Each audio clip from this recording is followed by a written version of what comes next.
આશીર્વાદો મળ્યા તમોને, સંભાળીને ગણો એક એકને. પ્રભુએ જે કર્યા તે બધા ગણવાથી અજાયબ બહુ લાગશે, થશે મન ખુશી.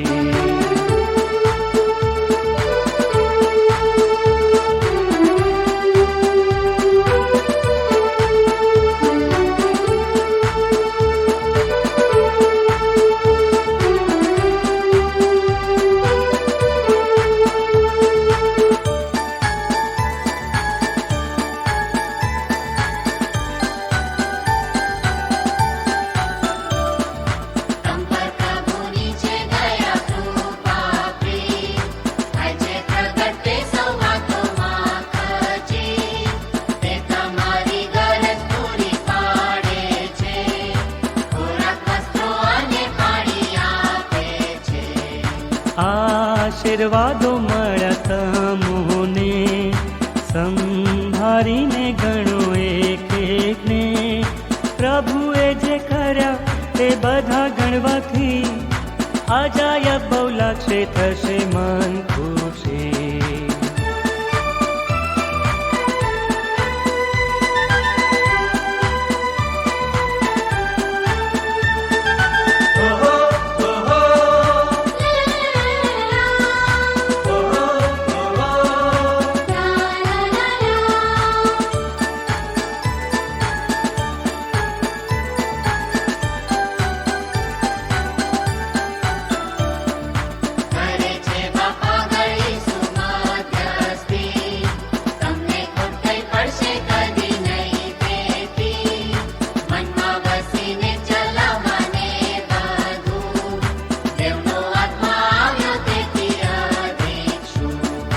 આશીર્વાદો મળ્યા તમોને, સંભાળીને ગણો એક એકને. પ્રભુએ જે કર્યા તે બધા ગણવાથી અજાયબ બહુ લાગશે, થશે મન ખુશી.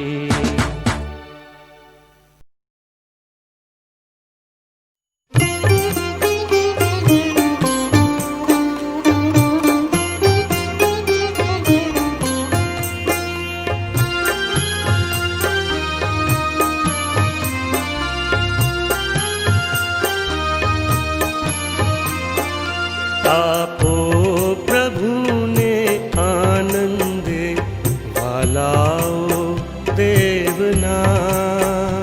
આપો પ્રભુને આનંદ, વાલાઓ દેવના. આપો સહુ શક્તિ પ્રમાણે, સંતોષ થકી દર ટાણે. આપો સહુ શક્તિ પ્રમાણે, સંતોષ થકી દર ટાણે.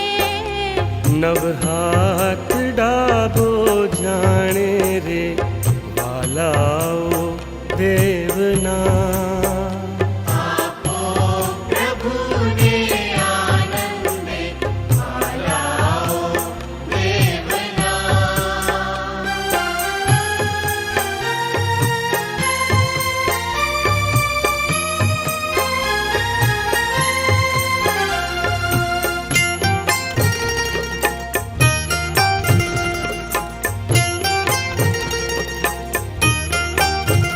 ધનવાન હતો રાજન જે, પણ છેક થયો નિર્ધન તે.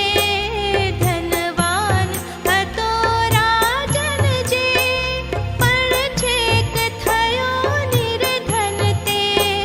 કરવા સુખી આપણને રે, વાલાઓ દેવના. આપો પ્રભુને આનંદ, વાલાઓ દેવના.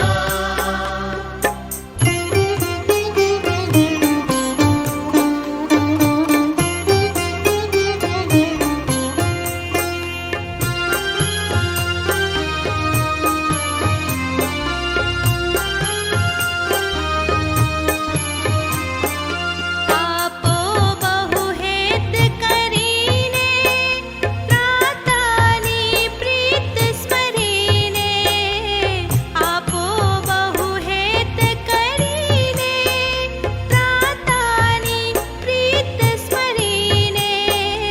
मन भाव सत्य धरीने रे वालाओ देवना।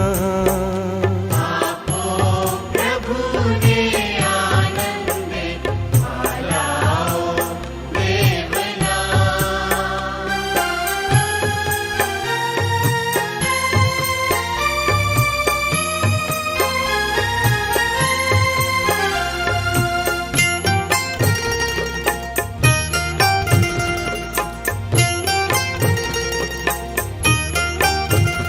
આપોને તમને અપાશે, સ્વરના દ્વારો ઉઘડાશે. આપોને તમને અપાશે, સ્વરના દ્વારો ઉઘડાશે. आशीष बहु उभराशे रे वालाओ देवना। आपो प्रभु ने आनंद भालाओ देवना। आपो प्रभु ने आनंद वालाओ देवना।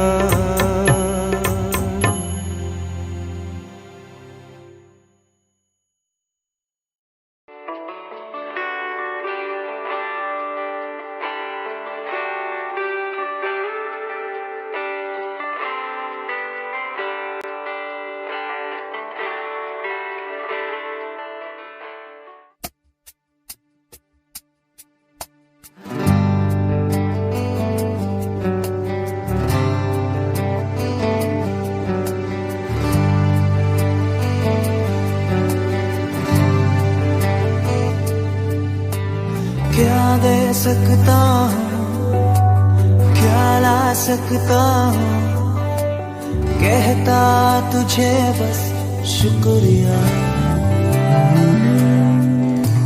क्या दे सकता हूँ, क्या ला सकता हूँ, कहता तुझे बस शुक्रिया।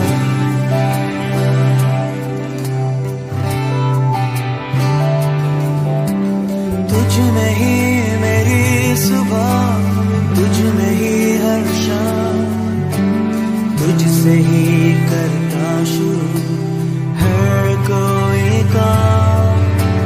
तुझ में ही मेरी सुबह, तुझ में ही हर शाम, तुझसे ही करता शुरू हर कोई काम। शुक्रिया करता हूँ मैं लेके तेरा नाम, आदर और धन्यवाद आज तेरे नाम। शुक्रिया शुक्रिया शुक्रिया तेरा। शुक्रिया शुक्रिया शुक्रिया यीशु तेरा।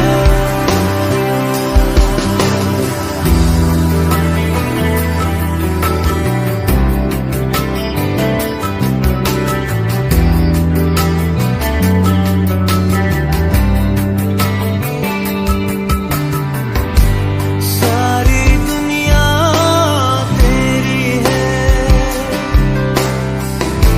सब कुछ तूने रचाया है। सारी दुनिया तेरी है, सब कुछ तूने रचाया है। मुझको भी तूने बनाया है, तेरे जैसा किया है। क्या दे सकता हूँ, क्या ला सकता हूँ, कहता तुझे बस शुक्रिया। वो क्या दे सकता हूँ, क्या ला सकता हूँ, कहता तुझे बस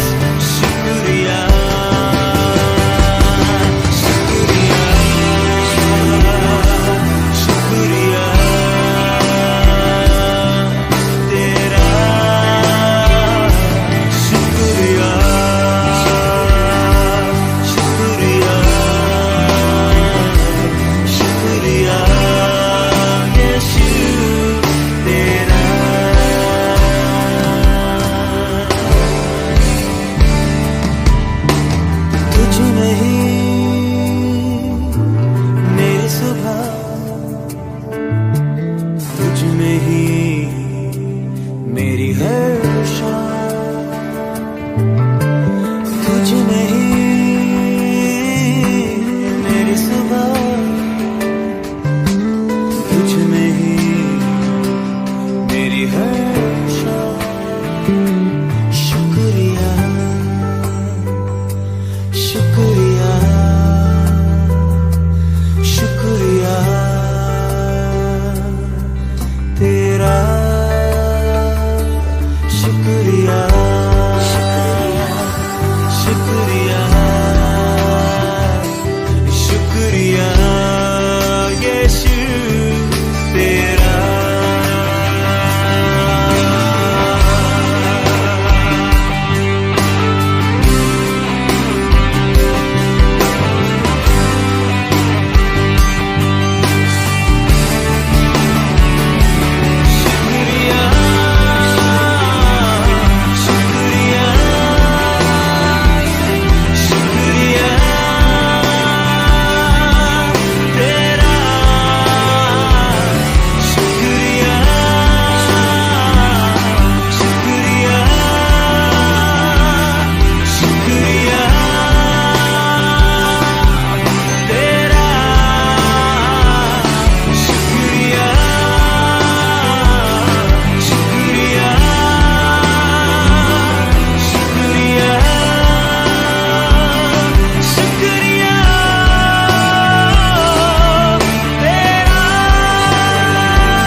આપ સર્વને ભારતીય હૃદય પ્રભુ ઈસુ ખ્રિસ્તમાં પ્રેમની સલામ.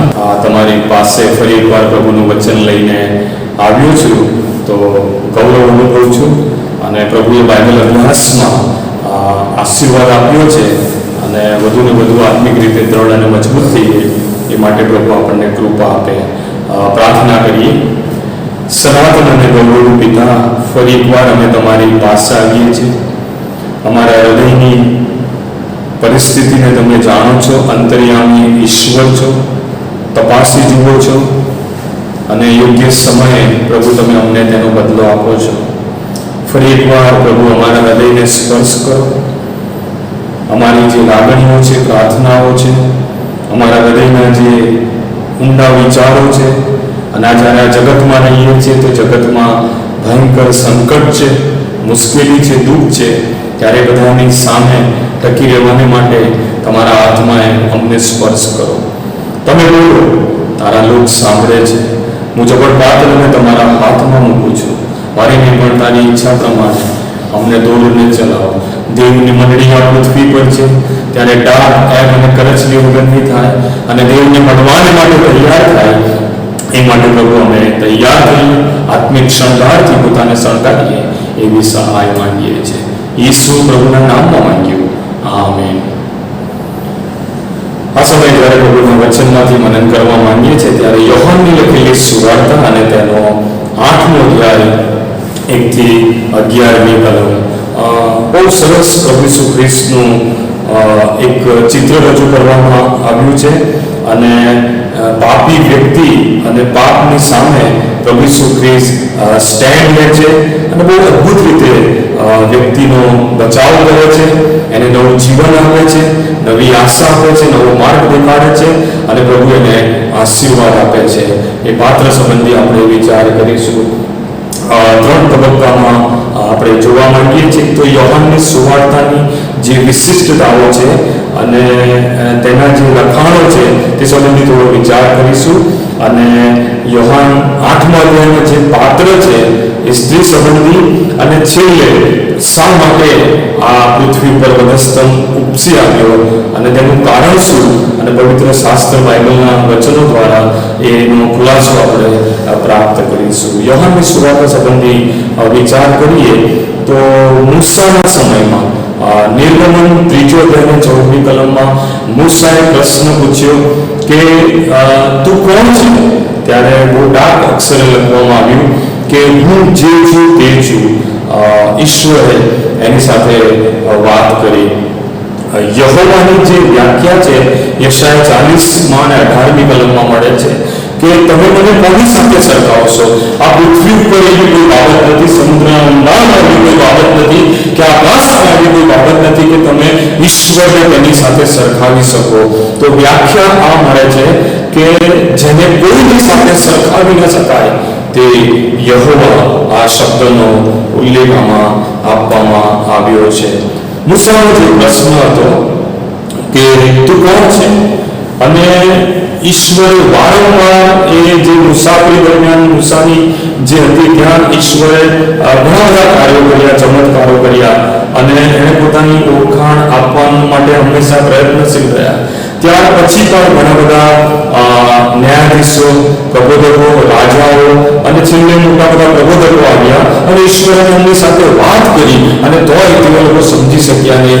ઇસ્રાએલ જાણી શક્યું નહીં કે અમારો ઈશ્વર એ કોણ છે. તો ઈશ્વર પોતે મનુષ્ય રૂપ ધારણ કરીને આ પૃથ્વી પર આવ્યો અને એણે કહ્યું કે હું કોણ છું, અને એણે 7 દાવા રજૂ કર્યા. અને યોહાનની સુવાર્તા તેના ખુલાસામાં આ બાબત કહે છે કે ઈશ્વર કોણ છે.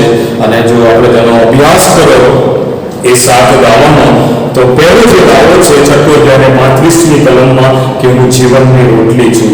8મો અધ્યાય 12મી કલમમાં હું અજવાળું છું. 10મો અધ્યાય 7મી કલમમાં હું બારણું છું. અને 10મો અધ્યાય 11મી કલમમાં હું ઘેટા પાળક છું. ત્યાર પછી પુનરુત્થાન તથા જીવન હું છું. યોહાન 11મા અધ્યાયમાં માર્ગ, સત્ય તથા જીવન છું. યોહાન 14મા અધ્યાયમાં અને હું ખરો દ્રાક્ષાવેલો છું. યોહાન 15મા અધ્યાયમાં હું છું. અને વચ્ચે જે પ્રભુ ઈસુ ખ્રિસ્તે મૂક્યું તો કે હું કોણ છું, તો કે હું આ છું. મૂસાએ જે પ્રશ્ન પૂછ્યો તેનો પ્રત્યુત્તર એ યોહાનની સુવાર્તા અને પ્રભુ ઈસુ ખ્રિસ્ત અહીંયા એ પોતાને રજૂ કરે છે. માથી, માર્ક અને લૂક એ પ્રભુ ઈસુ ખ્રિસ્તના જન્મ, જીવન, મરણ, પુનરુત્થાન અને આગમનની વાત કરે છે. પણ અહીંયા જ્યારે યોહાન જે પ્રભુનો પહેલો શિષ્ય છે એ પ્રભુ ઈસુ ખ્રિસ્તને એક મેચ્યોર વ્યક્તિ તરીકે યોહાન 2 અધ્યાયમાં તેને રજૂ કરે છે. તે સમયની જે ફિલોસોફી હતી અને ગ્રીક માન્યતા હતી કે ઈશ્વર કોને કહેવાય, તેની 3 બાબત જે બાઇબલના સ્કોલરો છે તેણે નોંધી છે કે જે પવનને વશ કરે અને જેનો પાણી પર અધિકાર હોય, કાં તો પાણી તેનું માને, પવન તેનું માને, અને આ પાપને નાબૂદ કરી શકે, પાપને કે છે કે ખલાસ કરી શકે. આ 3 બાબત એક વ્યક્તિમાં હોય તો તેની પાસે દેવનો આત્મા છે, કાં તો તે દેવની શક્તિ તેની પાસે છે, કાં તો એ પોતે દેવ છે. અને યોહાનની સુવાર્તા આ ગ્રીક ફિલોસોફીને ધ્યાનમાં રાખીને 7 દાવાને લઈને તે રજૂ કરે છે. હવે પાણી, પવન અને પાપ, આના વિશે થોડો જો વિચાર કરો તો પહેલા અધ્યાયમાં ઉત્પત્તિમાં પણ કે જળનિધિ પર અંધારું હતું અને દેવનો આત્મા પાણી પર હાલતો હતો. અને યોહાનના પહેલા અધ્યાયમાં પણ અહીંયા પાણી અને બાપ્તિસ્માની વાત કરી છે. બીજા અધ્યાયમાં પણ કાના ગામમાં પ્રભુ ઈસુ ખ્રિસ્ત પાણીનો દ્રાક્ષરસ બનાવે છે, પરિવર્તન કરે છે, પરિસ્થિતિને બદલે છે અને પૂરક બને છે, અને પાણીને લઈને એક ઉત્તમ વસ્તુ અને ઉત્તમ દ્રાક્ષરસ બનાવે છે. ત્રીજા અધ્યાયમાં જ્યારે તમે આવો ત્યારે નિકોદેમસની સાથે વાત કરે છે તો કે છે કે પાણી અને આત્માથી, અહીંયા પણ બાપ્તિસ્માની વાત કરે છે, પણ પાણી પર એ ભાર મૂકે છે. ગ્રીકમાં ન્યુમા એટલે કે છે કે પાણીને આત્મા દ્વારા જન્મેલાની વાત કરે છે. ચોથા અધ્યાયમાં પણ સમૃદ્ધ સ્ત્રી કુવા પાસે પ્રભુ ઈસુ ખ્રિસ્તની સાથે વાત કરે છે ત્યારે પ્રભુ ઈસુ ખ્રિસ્ત એને કહે છે કે હું જે પાણી આપીશ તેમાં તને કદી તરસ નહીં લાગે. જીવતા પાણીની વાત કરે છે. 5મા અધ્યાયમાં તમે આવો ત્યારે બેથેસ્ડા 38 વર્ષથી માંડો અને ત્યાં એ જે કુંડ હોય છે અને દૂત આવીને પાણી હલાવે છે, ત્યાં પણ પાણીની વાત કરી છે. અને 6ઠ્ઠા અધ્યાયમાં પણ પ્રભુ ઈસુ ખ્રિસ્ત સાંજના સમયે કે છે કે અંધારામાં પાણી પર ચાલતા આવે છે અને શિષ્યોની સાથે વાત કરે છે, પાણી પર ચાલે છે. અને 7મા અધ્યાયમાં પણ તમે આવો ને ત્યારે પાસ્કા પર્વની ઇઝરાયલ ઉજવણી કરી રહી હતી અને તે સમયે જ્યારે ધાન્ય પાકે ત્યારે તેને પાણીને લઈને એને રેડવામાં આવે અનાજ પર, ત્યારે પણ પ્રભુ ઈસુ ખ્રિસ્ત કહે છે કે જે કોઈ તરસ્યો હો તે મારી પાસે આવે. અને 21મા અધ્યાયમાં 7 અધ્યાય એમ 21મા અધ્યાયમાં પણ તમે જુઓ તો પાણી પર પ્રભુ ઈસુ ખ્રિસ્તનો અધિકાર છે. માછલા ક્યાં છે, કેવા છે, કઈ જગ્યાએ છે, અને પિત્તરની સાથે વાત કરે છે ત્યારે પણ એ પાણીની પણ સાથે વાત કરે છે. પાણી પર પ્રભુ ઈસુ ખ્રિસ્તનો અધિકાર છે. અને સમુદ્રની અંદર જ્યારે તોફાન આવ્યું ત્યારે તોફાનને ધમકાવે છે. પવન પર પ્રભુ ઈસુ ખ્રિસ્તનો અધિકાર છે. અને લોકો કહે છે કે આ તો કોણ છે કે પવન પણ તેનું માને છે. અને અહીંયા પણ પાપ પર પણ પ્રભુ ઈસુ ખ્રિસ્તનો તેને નાબૂદ કરવાનો અધિકાર છે. આ કોણ છે કે છે કે દુર્ભાષણ કરે છે, કે છે કે પાપની માફી પણ આપે છે. અને આ ત્રણ પ્રભુ ઈસુ ખ્રિસ્તે યોહાનની સુવાર્તામાં તેની રજૂઆત કરી. અને એ જે દાવો કરે છે કે ઈસુ ખ્રિસ્ત એ જ પ્રભુ છે કે જે તમે શોધો છો, તે જ આ ઈસુ છે અને તે જ આ પ્રભુ છે. લોર્ડ શબ્દનો ઉલ્લેખ કર્યો છે. પછી 7 ઘર પણ મળે છે. આમાં બહુ ઝડપથી જઈશ. 5મો અધ્યાયની બીજી કલમમાં બેથેસ્દા, કરુણાનું ઘર. પછી 1લો અધ્યાય 28મી કલમમાં બેથાની, પ્રભુત્વનું ઘર.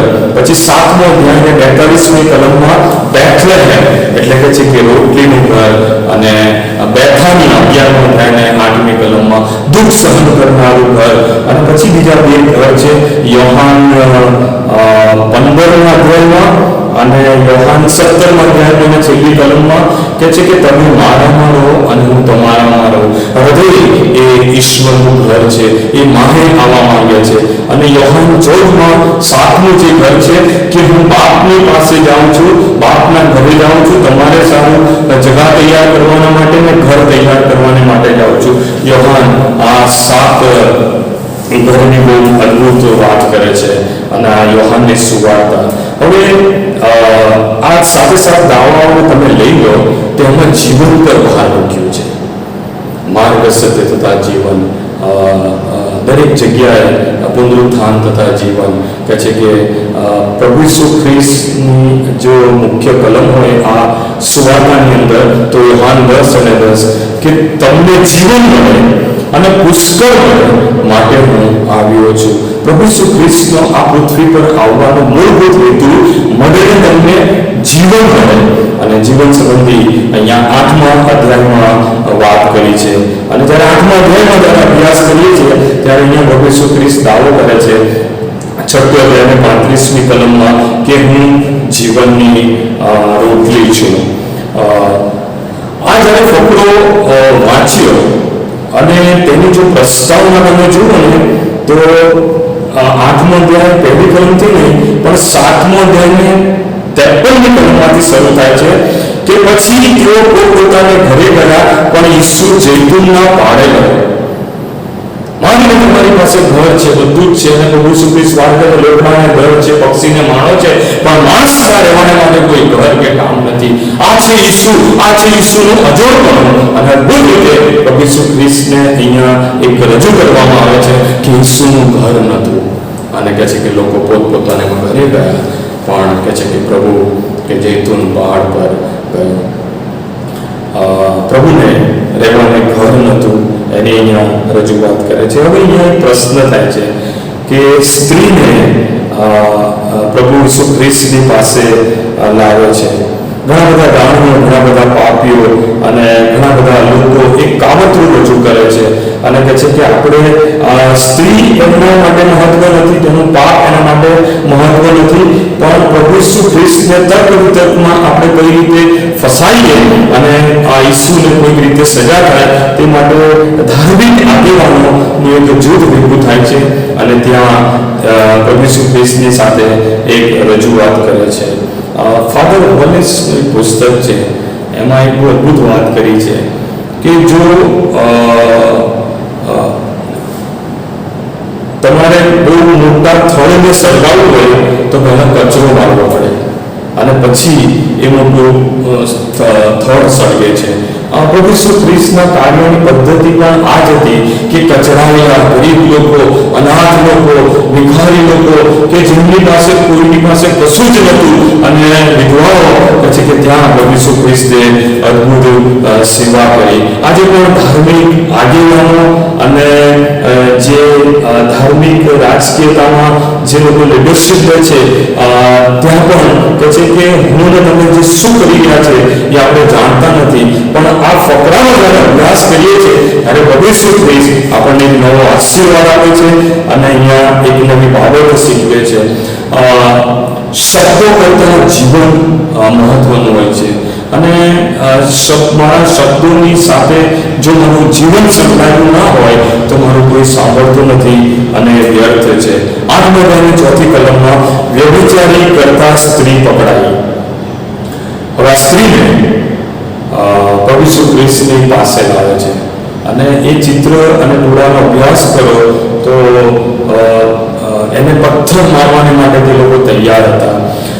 જ્યારે મૂસાના નિયમમાં જઈએ કે જો વ્યભિચાર કરતા કોઈ પકડાય તો સ્ત્રી અને પુરુષ, નિયમ 22 અને 22 થી તમે આગળ વાંચો અને 5મી કલમમાં મૂસાના નિયમશાસ્ત્ર પ્રમાણે તેમને પથ્થરે મારી નાખવા. હવે અહીંયા જે પ્રશ્ન ઊભો કરે છે કે જો પ્રભુ ઈસુ ખ્રિસ્ત હા પાડે તો તે સમયે રોમન સામ્રાજ્ય હતું અને તેના નીતિ નિયમો, તેના કાયદાઓ અલગ હતા અને યહૂદીઓને મારવાનો કોઈ અધિકાર નહોતો. અને જો ના પાડે તો કે છે કે જો આ નિયમ શાસ્ત્રને આધીન નથી, તેના પર દોષ મૂકવામાં આવતું હતું અને આ એક કોયડામાં પ્રભુ ઈસુ ખ્રિસ્તને લાવીને મૂકી દે છે.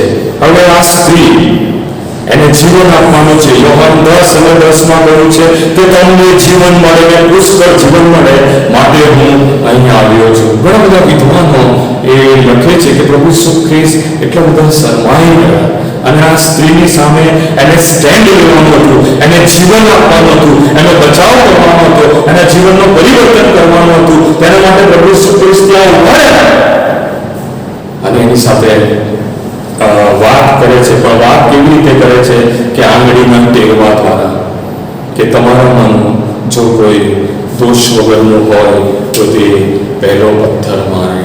પવિત્ર શાસ્ત્ર બાઇબલની અંદર ઈશ્વરે 3 વાર આંગળીના ટેરવા દ્વારા વાત કરી છે. જ્યારે હું અભ્યાસ કરતો હતો અને જો ઈશ્વરે આંગળીના ટેરવા દ્વારા આપણી સાથે જો વાત કરી છે, પણ જ્યારે હાજર ઉભો રહીને મારીને તમારી સાથે વાત કરશે ત્યારે આપણા કેવા હાલ થશે. નંબર 1 નિર્ગમનનું પુસ્તક 24 અને 12મી કલમમાં મૂસાને જ્યારે શિલાપાટી આપવામાં આવી ત્યારે અહીંયા ઈશ્વર એની સાથે વાત કરે છે કે મેં આ શિલાપાટી લખી છે અને આપી. ત્યાર પછી પણ 5મો અધ્યાય અને 22મી કલમમાં કે છે કે 2 શિલાપાટી મેં તને આપી છે અને કે મેં લખીને આપી છે. આ 10 આજ્ઞાની કદાચ વાત લઈ લઈએ અને આંગળીના ટેરવા દ્વારા ખાલી 10 આજ્ઞા એને લખીને આપી કે આ પાડો અને તેમાં જીવન છે. ઈશ્વર સંબંધીની વાત કરી છે અને પરસ્પર માણસ સંબંધીની વાત કરી છે. પણ એ નિયમ પાળવાને માટે મનુષ્ય જીવન કહે છે કે નિષ્ફળ. ત્યાર પછી દાનિયેલના પુસ્તકમાં આવો ત્યારે કહે છે કે હાથ આવ્યો અને આંગળીના ટેરવા દ્વારા તેણે લખ્યું. દાનિયેલનું પુસ્તક 5મો અધ્યાય અને 24, 25, 26, 28મી કલમમાં અને જે ગ્રીક કે હિબ્રુ વર્ડ્સમાં તેનો ઉલ્લેખ કરવામાં આવ્યો છે કે મેને તકીલ પાસે અને પેરેસ શબ્દ વાપરવામાં આવ્યો છે. હવે તે સમયે તે રાજા મંદિરના પાત્રો દ્રાક્ષરસ લીધું અને મંદિરની વસ્તુઓ પોતાના મહેલમાં ઘરમાં લાવ્યા ત્યારે ઈશ્વરે તેની સાથે વાત કરી અને એક નાશની વાત કરી, રાજ્યના ભાગની વાત કરી અને તેને ત્રાજવામાં કરવામાં આવ્યો તેની સાથે વાત કરી. પણ ઈશ્વરના પવિત્ર આત્મા દ્વારા તમારી સાથે વાત કરવા માંગુ છું. આ વચનને લઈને મેં એટલે કે છે કે અહંકારીઓ છે હું તમે પાછલા સમયમાં જીવી રહ્યા છે. યશાયા 24 પ્રમાણે કે જે પૃથ્વી નાશ થશે તેને તોડી કાઢવામાં આવે છે. જે દારૂ પીધેલો માણસ લથડિયા ખાશે તેમ લથડિયા ખાશે. ભયંકર વાવાઝોડા તોફાન નાશ થશે. અહંકારીઓ છે. ત્યાર પછી લખવામાં આવ્યું છે તકેરી કે છે કે ત્રાજવામાં તોલવામાં આવ્યા છે અને કમતી માલુમ પડ્યા છે. હું ને તમે દેવની મંડળી તરીકે, ઈશ્વરના લોક તરીકે, પ્રભુના ખાસ પ્રજા તરીકે, રાજમાને યાજક પવિત્ર પ્રજા, ખાસ લોક દેવના એલચી તરીકે જ્યારે આ પૃથ્વી પર છે ત્યારે આપણને તોલવામાં આવે છે કે દેવની મંડળી કેવી હોવી જોઈએ. ત્યારે હું ને તમે કમતી માલુમ પડ્યા છે. આપણા પિતૃઓની જે ભજન સેવાઓ હતી, તેની જે આરાધના હતી, ઈશ્વર પ્રત્યેની જે આસ્થા હતી, દેવના મંદિર પ્રત્યેનું માન હતું, પ્રભુના સેવકો પ્રત્યેની આદર ભાવના હતી, આજે ક્યાં છે? મને યાદ છે કે મારા બાપ દાદાની જ્યારે હું વાત કરું ત્યારે જ્યારે પ્રભુ ભજનનો રવિવાર હોય ત્યારે કહે છે કે કોઈને ચા ના મળે કે જમવાનું ના મળે, જ્યાં સુધી દેવની રોટલી મોઢામાં ના જાય ત્યાં સુધી કશું ખાવાનું નહીં. અને તે લોકો કહેતા હતા કે બેટા દેવળમાંથી આવે તો તેની પગની કહે છે કે ધૂળ પણ કંકેરી નાખો. હા, ઈશ્વર પ્રત્યેનો પ્રેમ. દાઉદ રાજાને પણ આ જ તલપ હતી, જ્યાં ઘર મારીને સારું તળપે છે એ પ્રભુ તને મળવાથી માટે મારો આત્મા તલપે છે. 7 વખત દિવસમાં એક રાજા હતો, આઈએસ ઓફિસર કરતા પણ મોટો હતો, પણ દેવ પાસેથી જતો હતો. તાજવામાં દેવમાં આવ્યા છે. તમારી આત્મિકતા, તમારી આરાધના, તમારી વર્શિપ આજે ક્યાં છે? કમતી માલુમ પડ્યા છે. પેરિસ એટલે કે છે કે તારા રાજ્યના વિભાગ થયા છે. તે સમયે ત્યાંના લોકોને માટે કીધું.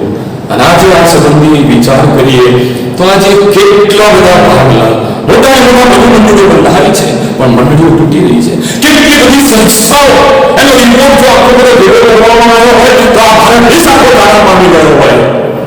અર્થ વગરની વાતો ભાગમાં પડ્યા છે, વિભાજિત વિભાજિત વિભાજિત. આજે બધા સામે છે. કેટલી બધી સંસ્થા, કેટલી બધી અલગ અલગ મંડળીઓ. છે મારું જે બાળકનું હૃદય દર્શન છે એ ઈશ્વર, એ પવિત્ર શાસ્ત્ર બાઇબલ અને મંડળી. મારા દરેકની પ્રાર્થના છે તમામ સંસ્થાઓની ભેગી થાય, આ બધી તમામ મંડળીઓની ભેગી થાય અને મંડળી અને સંસ્થા ભેગી થાય અને દેવ ભણવા માટે તૈયાર થાય. ગુજરાત તમારા માટે તૈયાર છે. ગુજરાતની વ્યવસ્થા તમારા માટે તૈયાર છે. ગુજરાતમાં ઈશ્વરે માત્ર ખુલ્લો કર્યો છે. મોટા મોટા સ્ટેડિયમો બાંધ્યા છે, રિવરફ્રન્ટ બાંધ્યા છે, મોટા હોલ કોરિડોરો છે અને એની અંદર રિવાઇવ કરાવવા માટે ગુજરાત તૈયાર છે. પણ મારા ઈશ્વર કાર્ય કરવા માંગે છે. જેમ પ્રભુ ખ્રિસ્તનો જન્મ થવાનો હતો ઇઝરાયલમાં, ત્યારે રોમને લાવીને ઈશ્વરે કહે છે કે તેના માર્ગ, તેના રસ્તા અને તેની વ્યવસ્થા બધું જ વ્યવસ્થામાં ગોઠવ્યું, જેથી કરીને સુવાર્તા ખૂબ જ ઝડપથી અને સરળતાથી લોકોને મળી શકે. આજે પણ આ રિવાઇવલ ક્યાં છે? જાગૃતિનો આત્મા ક્યાં છે? પ્રભુ આ અપેક્ષા રાખે છે. આંગળી દ્વારા વાત કરી દાનિયેલના પુસ્તકમાં. આજે ઈશ્વર મારી તમારી સાથે વાત કરે છે. યોહાન 6 અધ્યાય 8 અધ્યાયના 6મી કલમમાં કોઈ પાપ વગરનો હોય તો તે પહેલો પથ્થર મારે. આજે કેટલા બધા પથ્થર મારીએ છીએ, શબ્દોરૂપી પથ્થર મારીએ છીએ. માંથી 7, 1 અને 2 કોઈને દોષિત ન થવા. લુક 6:27 તારા વૈરી પર પ્રેમ કર. માંથી 7મો અધ્યાય 5મી કલમમાં તારી આંખમાંથી ભારોટી ઉગાડ અને પછી. આજે કેટલા બધા લોકોને આપણે દોષિત કરાવીએ છીએ, કેટલા બધા લોકોની અર્થ વગરની ટીકા કરીએ છીએ અને કોણ શું કરે છે, ક્યાં ગયે છે, કેવી કરે છે એમાં સમય બરબાદ કરીએ છીએ. પણ અહીંયા પ્રભુ કહે છે કે જો કોઈ પાપ ના કર્યું હોય તો પહેલો પથ્થર મારે. શું મેં ઈશ્વર સેવા કરી છે? આમાં અને આમાં ને આમાં મંડળી તૂટી ગઈ છે. ટીકાત્મક જે વલણ છે અને ટીકાત્મક જે સ્વભાવ દર્શાવે છે એના જીવનમાં કદી શાંતિ હોતી નથી. સાચું વસ્તુ છે. અને અહીંયા ઈશ્વર મારી તમારી સાથે વાત કરે છે અને કહે છે કે સગડા લોકો કહે છે કે ત્યાંથી જતા રહ્યા. રૂમ 3:23 સગડાએ પાપ કર્યું છે અને સગડા દેવના મહિમા વિશે અધૂરા છે. ઘણા બધા લોકો કહે છે કે હું તારણ પામેલો છું, પણ પવિત્ર શાસ્ત્ર બાઇબલનો તમે અભ્યાસ કરો તો તારણની પ્રક્રિયામાં આપણે પ્રવેશ પામીએ છીએ.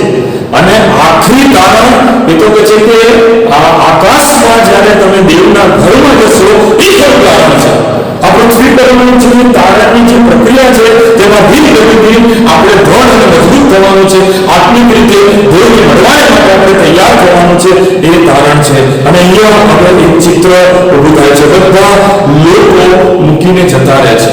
હવે અહીંયા સામે તમે જુઓ તો એક તારનાર છે, તો સામે એક પાપી વ્યક્તિ છે સ્ત્રી તરીકે. અહીંયા એક ન્યાયાધીશ છે, ત્યારે એક અન્યાયી સ્ત્રી છે. અહીંયા એક પવિત્ર ઈશ્વર છે, ત્યારે અહીંયા એક અશુદ્ધ વ્યક્તિ છે. અહીંયા એક નિર્દોષ છે, ત્યારે અહીંયા એક દોષિત એને ઠરાવવામાં આવી છે. અને અહીંયા પ્રભુ ઈસુ ખ્રિસ્તની પાસે જીવન છે અને અહીંયા એની પાસે મૃત્યુ છે. સામે ઉભા છે. પ્રભુ ઈસુ ખ્રિસ્તને પથ્થર મારવાનો અધિકાર હતો, ત્યારે માર્યું. અને અહીંયા પ્રભુ ઈસુ ખ્રિસ્ત એની માટે સ્ટેન્ડ લે છે. અહીં પ્રભુ ઈસુ ખ્રિસ્તનું જે હૃદય છે કે પથ્થર તો તેને ઉઠાવ્યો, પણ એણે પોતે પોતાની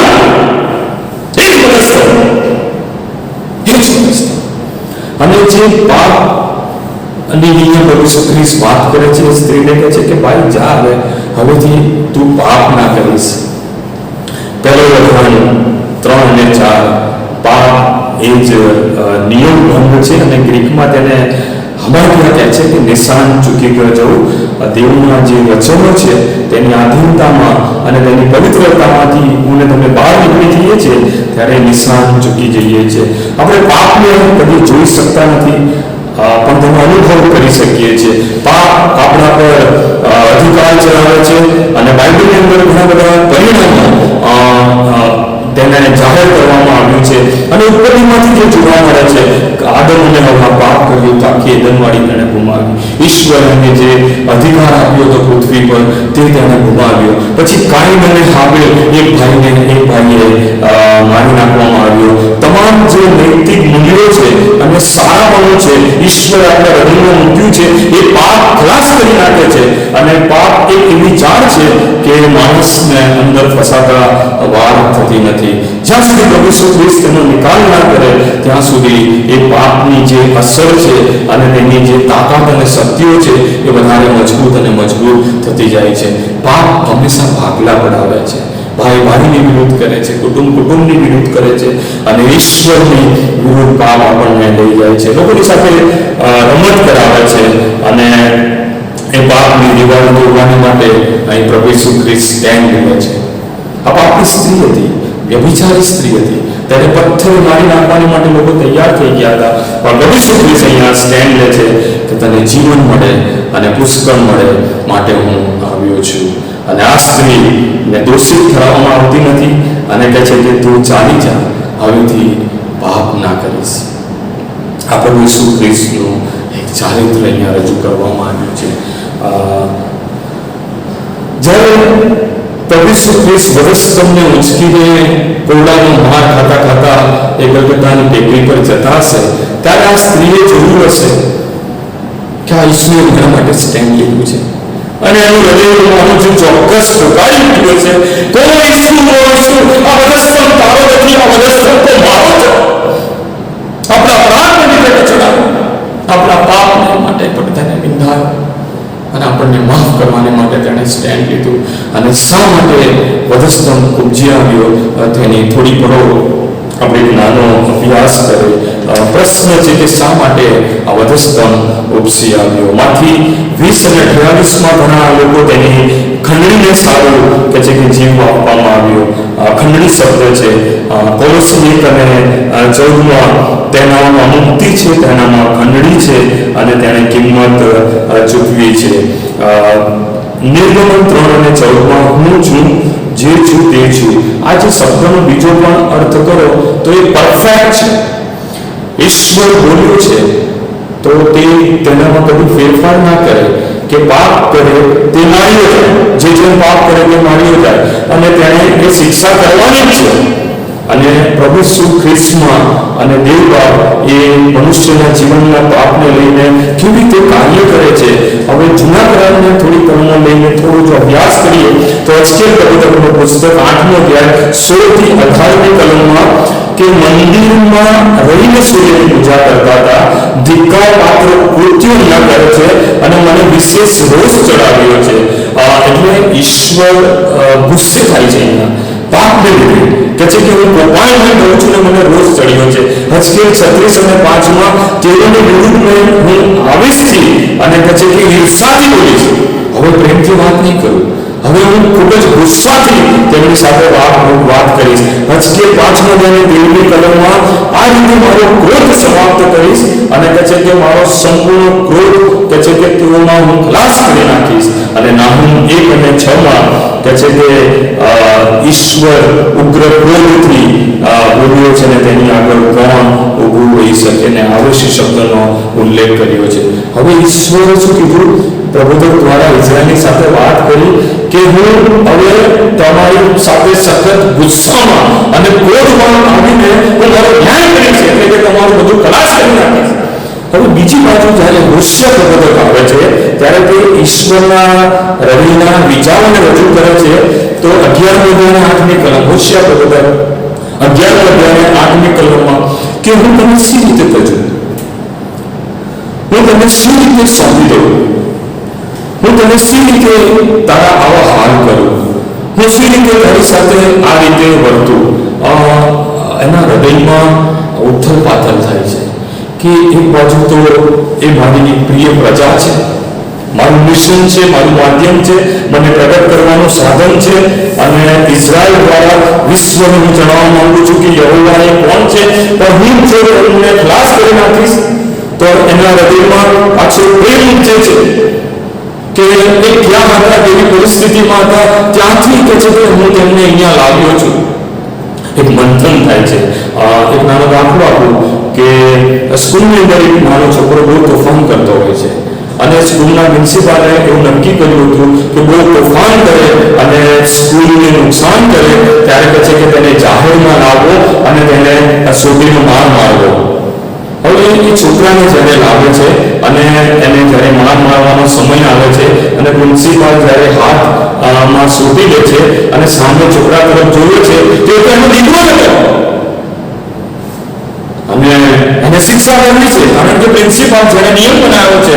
પણ એ કરે છે શું કે દીકરાના હાથ પર પોતાનો હાથ મૂકે છે અને પોતે પોતાની શિક્ષા કરે છે.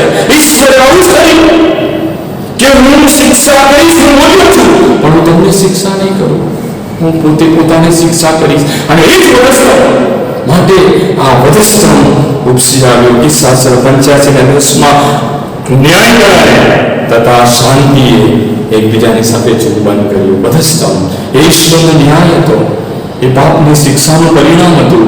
અને બીજી બાજુ એ પ્રભુ ઈસુ ખ્રિસ્ત એને જે વધસ્તમે લટકાઈ દેવામાં આવ્યું એ દૈવી પ્રેમ હતો. અને શું વધસ્તંભનું કોઈ સ્થાન લઈ શકે? અને કોલોસી 1 અને 20 કહે છે કે તેને એકલાને જ અમરપણું છે. લેવી 17 અને 11 રક્તથી જ પ્રાયશ્ચિત છે, લોહીમાં જીવન છે. અને ઉત્પત્તિ 9 અને 4 તમે રક્ત ન ખાશો. હિબ્રી 9 અને 22 રક્ત લેવડા વગર પાપની માફી મળતી નથી. અને અહીંયા તિમોથીનો પત્ર 6 કલમમાં તેને એકલાનું અમરપણું છે અને તેણે વધસ્તંભ આ રીતે ધારણ કર્યું. એક વ્યક્તિને માટે યોહાનની સુવાર્તામાં પ્રભુ ઈસુ ખ્રિસ્તે સ્ટેન્ડ લીધું. મારા માટે પણ પ્રભુ ઈસુ ખ્રિસ્તે સ્ટેન્ડ લીધું. હું પણ એક એવી જગ્યાએ અને એવી પરિસ્થિતિમાં મારો છેદ થયો છે અને મારા પણ ભયંકર પાપ હતા, પણ પ્રભુ ઈસુ ખ્રિસ્તે મને જીવન આપવાને માટે તેણે મારી મુલાકાત કરી, સ્ટેન્ડ લીધું અને આજે હું તમારી આગળ ઊભો છું. આજે પ્રભુ પણ તમારા માટે સ્ટેન્ડ લેવાને માટે તૈયાર છે. ગમે તેવી પરિસ્થિતિ હોય, તમારી પાસે મોત તમારી સામે હોય, પણ પ્રભુ ઈસુ ખ્રિસ્તને તમે બોલાવશો ત્યારે પ્રભુ ઈસુ ખ્રિસ્ત વચ્ચે આવીને તમને જીવન આપશે. અને યોહાન 10 અને 10 તમને જીવન મળે અને પુષ્કળ જીવન મળે માટે હું આવ્યો છું. પ્રભુ તમને પુષ્કળ આશીર્વાદ આપે એ જ મારા હૃદયની પ્રાર્થના છે. Thank you very much.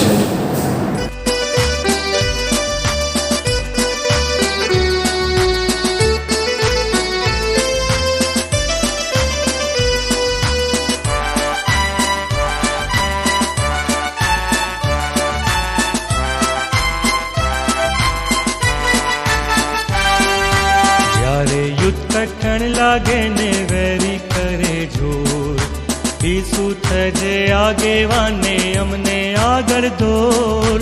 જોખમવાળી જગાઓમાં તને ઝાલીશું, ચિંતા તજી તારી પાછળ ચાલીશું.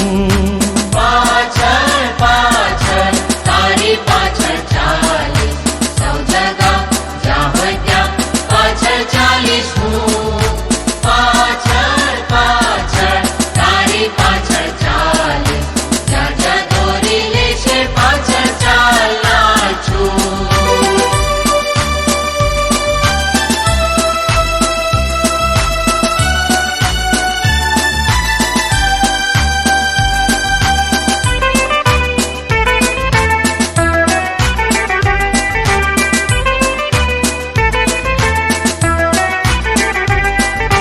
નમૂનો તે આપ્યો અમને ભારે કષ્ટ વેઠી, માટે જે તું કહે છે તે કરીશું ખુશીથી.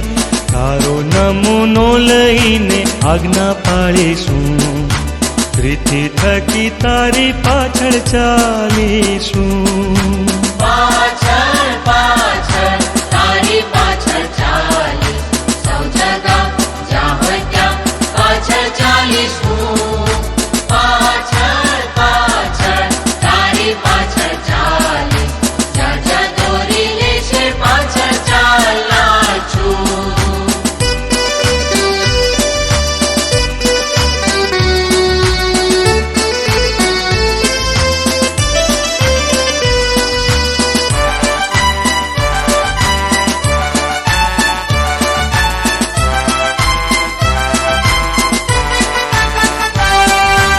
કેવળ મોની પ્રીતિ અમે કરવાના નથી, કામ મારું જોઈ બીજા પુરુષે શાહેદી.